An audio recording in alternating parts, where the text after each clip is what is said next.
आपल्यासोबत विद्याताई चव्हाण आहेत। विद्याताई, गंभीर आरोप केलेले आहेत सूरज चव्हाण यांनी रोहित पवारांवर।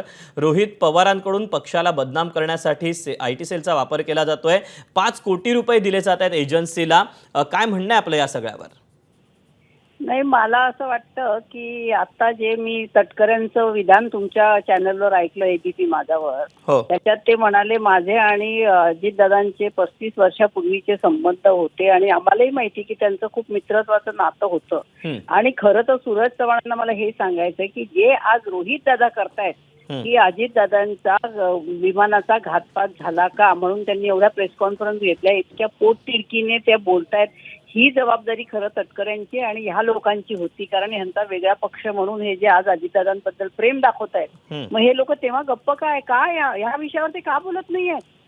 अजितदादाचा प्लेन क्रॅश झाला तो कशा प्रकारे झाला ह्याच्यावरती कोणीही बोलत नाही आणि रोहित दादा बोलतायत तर त्यांच्यावर 5 कोटीचा आरोप करायचा हे शोभणारं नाहीये ह्यांना।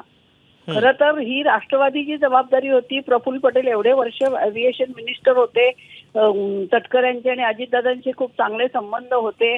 सूरज चव्हाण अजितदादांबरोबर गेला होता। हे सगळे आमच्या बरोबर राहिलेले लोक आहेत, पण ह्यांना झालंय काय सडनली की हे लोक कोणी काही बोलायलाच तयार नाही त्या विषयावर गांभीर्याने।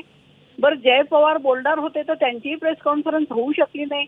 म्हणजे मला आता असा संशय येतोय हे कोणाच्या दबावाखाली आहेत आणि अजितदादाचं प्लेन हे घातपातानेच पाडलं गेलं हे सगळीकडे आता सिद्ध झालेलं आहे। सगळेजण बोलतायत। त्या दिवशी अंजली दमानी ताई पण म्हणत होत्या की कशा प्रकारे ते रिमोट कंट्रोलने ते प्लेन हे करण्यात आलं, तर हे झालेलं आहे। मग याची चौकशी झाली पाहिजे।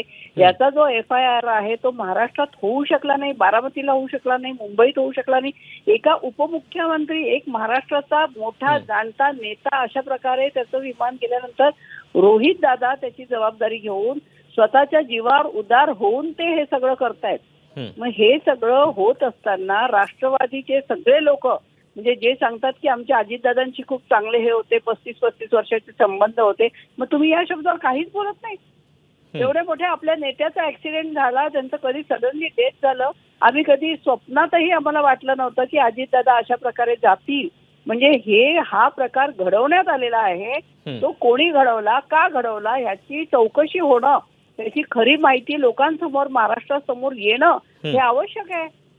मग तुम्ही का गप्प बसलाय, मूग घेऊन गप्प बसलाय आणि तुम्ही उलट रोहित दादा जो करतोय आज त्याला सपोर्ट करण्याच्या ऐवजी तुम्ही त्याच्यावरती आरोप करताय? शरम वाटली पाहिजे थोडी तरी।